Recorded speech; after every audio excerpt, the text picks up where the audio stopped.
намерение вершителя. Итак, для того, чтобы в зеркале мира получить желаемую действительность, необходимо выполнять элементарные вещи, намеренно формировать в мыслях соответствующий образ, не обращая внимания на запаздывающее отражение и лишь подглядывать, выискивая все новые проявления нарождающейся реальности. Вот только, даже имея осведомленность о задержке, уж очень трудно приноровиться к этому странному зеркалу. В сознании человека прочно укоренилось убеждение, что реальность либо подчиняется сразу, как палка в руке, либо вообще не поддается управлению. Казалось бы, если желание не исполняется тотчас, значит это просто невозможно.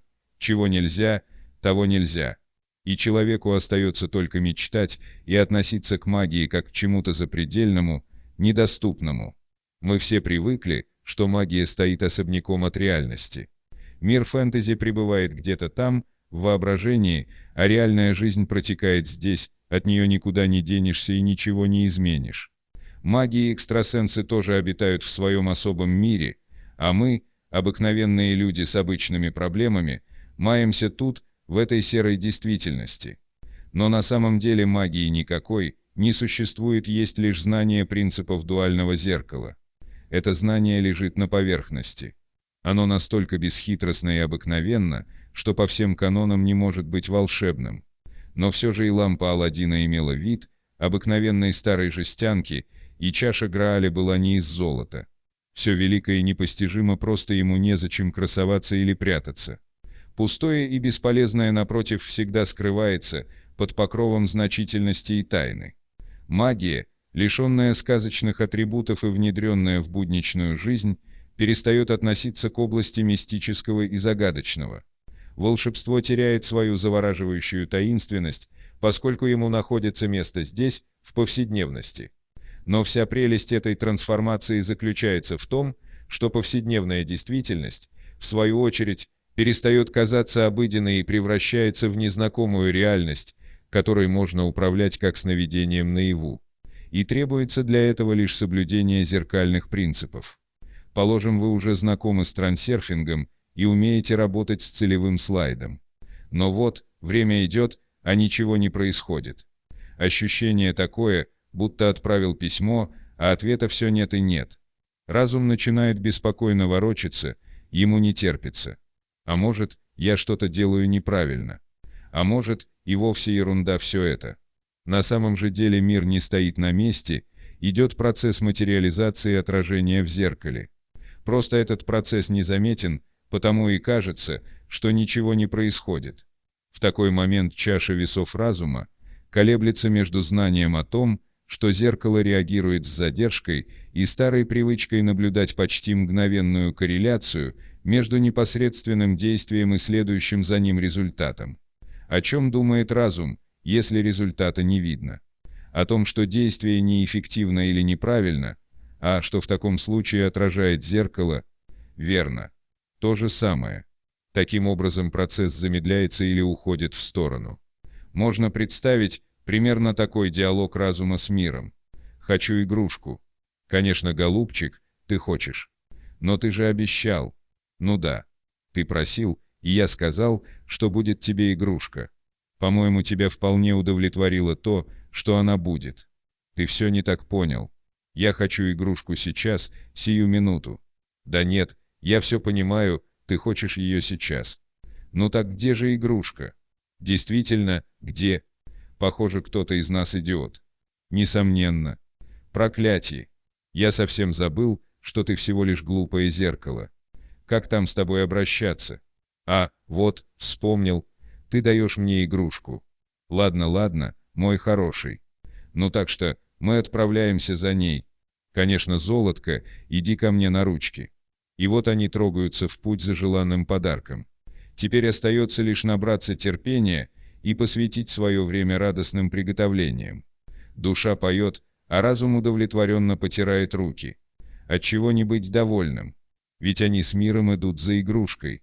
Трансерфер должен понимать, сделанный им выбор превращается в непреложный закон, который неизбежно будет исполнен. И для этого требуется лишь фиксация внимания на конечной цели.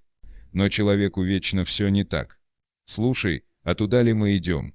что-то магазина игрушек не видать. Не волнуйся, мой хороший, уже скоро. А когда? Да нет, по-моему, мы забрели в какие-то подворотни. Ты так думаешь? Ну точно, мы заблудились. Как скажешь, голубчик, ты же знаешь, я всегда соглашаюсь. Глупое зеркало. Я знал, что на тебя нельзя положиться. Куда ты меня завел? Просто я хотел по дороге завернуть в парк, чтобы заодно покатать тебя на карусели. Человек чувствует себя неуверенно, если его водят с завязанными глазами. Его разум никак не может смириться с тем, что ничего не происходит или события разворачиваются не так, как было задумано. Разум устроен подобно кибернетическому автомату. Если алгоритм работы нарушается, загорается красная лампочка. Отличие между ними лишь в том, что разум сам создает программу-сценарий, наивно полагая, что способен просчитать все ходы наперед. Примитивизм так называемого здравого рассудка заключается в том, что он не только задает стереотипную программу действий, но и настаивает на ней. В тот момент, когда делается выбор, то есть ставится конечная цель-образ, зеркало мира получает заказ и приступает к его реализации по определенному плану. Каким путем следует формировать отражение образа, знает только зеркало, для разума данный путь непостижим. Но вот, когда разум видит, что события развиваются по какому-то странному сценарию, он начинает бить тревогу, и человек хватает мир за горло. Ведь надо что-то предпринимать. Он думает, что ничего не получается, и тем самым искажает целевой образ. А вдобавок ко всему принимается действовать так, чтобы поддержать свой сценарий, и опять только мешает реализации именно того неведомого ему плана, который действительно приведет к успеху. В общем, в короб не лезет, из короба не идет и короб не отдает. Таким образом, человек, вцепившись мертвой хваткой в свой сценарий, по которому, как ему кажется, должен пролегать путь к цели, сам же не позволяет этой цели реализоваться. Но и это еще не все. Своим неуемным желанием поскорее получить игрушку человек нагнетает такой избыточный потенциал, что зеркало буквально искривляется. А что можно ожидать от кривого зеркала? Желание, как таковое, тоже необходимо, ведь без него нет стремления. Если к этому добавить решимость действовать, получится намерение добиться своей цели. Но если добавить сомнение в реальности ее достижения плюс боязнь неудачи, то получится вожделение. Вот это и есть та самая важность, которую необходимо сознательно снижать. Само по себе желание не создает заметного избыточного потенциала, он возникает, когда вы хватаете мир за горло своими сомнениями и страхами.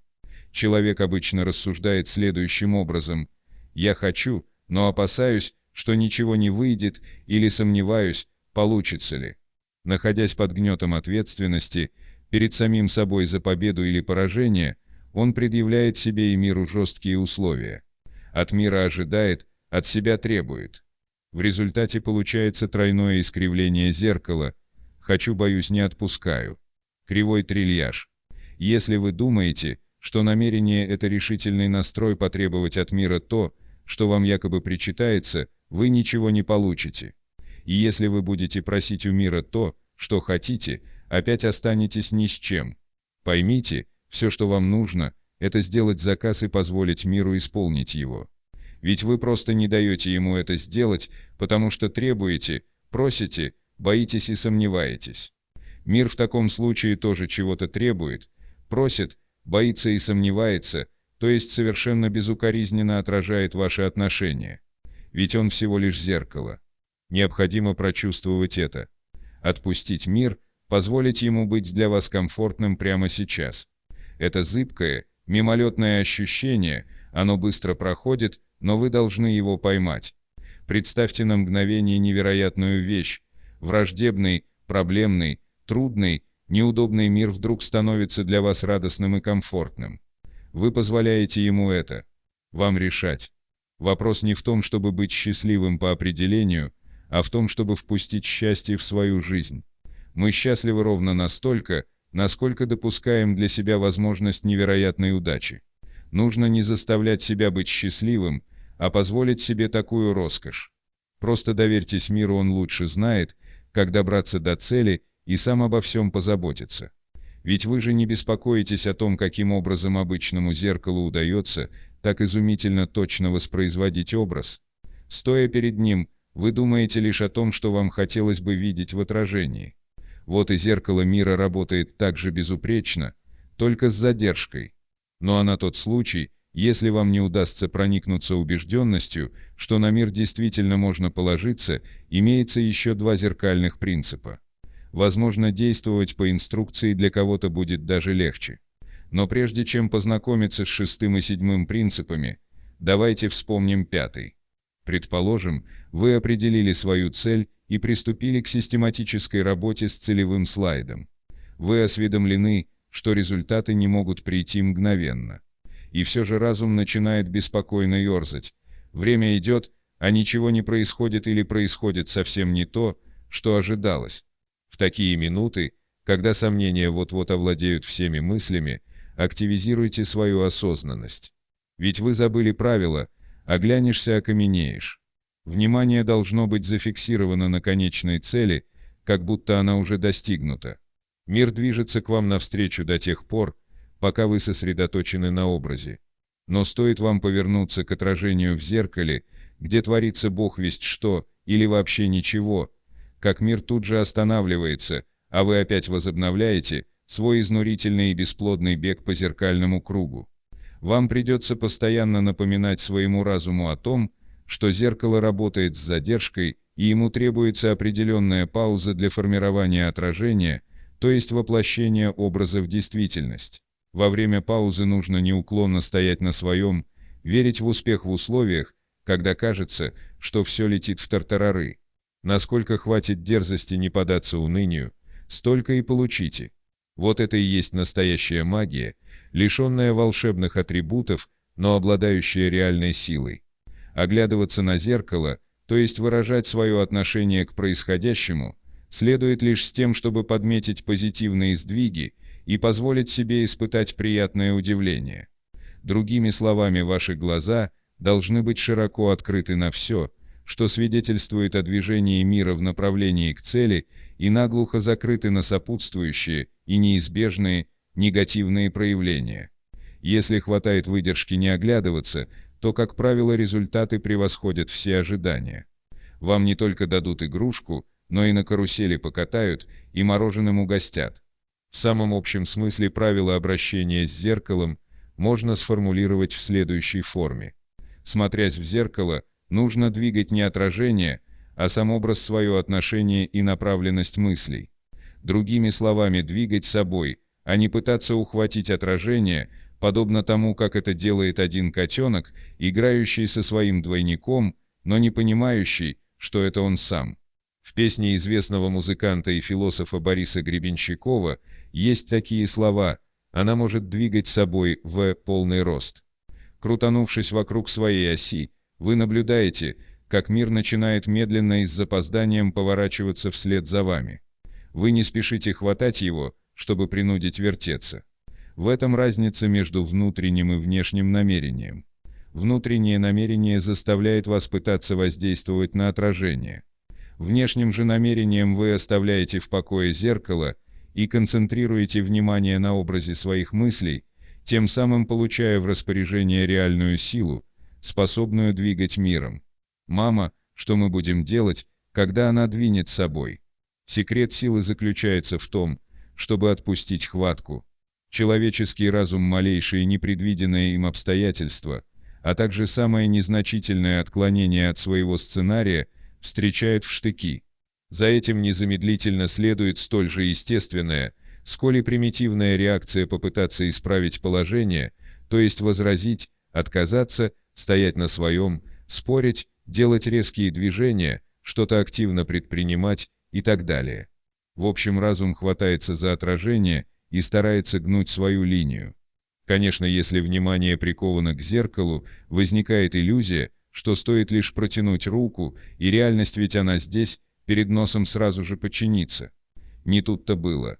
Несмышленный котенок подается обману, играя с обычным зеркалом.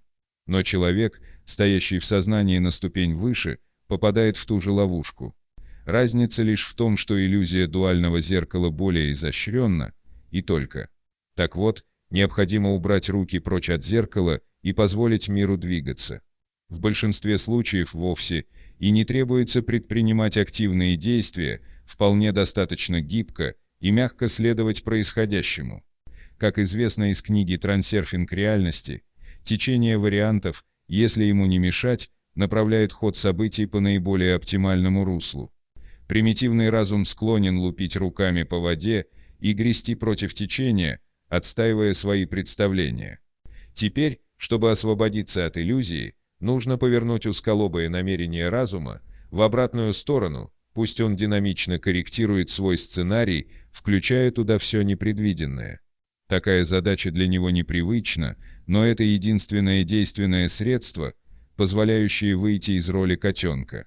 Итак, шестой зеркальный принцип гласит отпустить свою хватку и позволить миру двигаться по течению вариантов.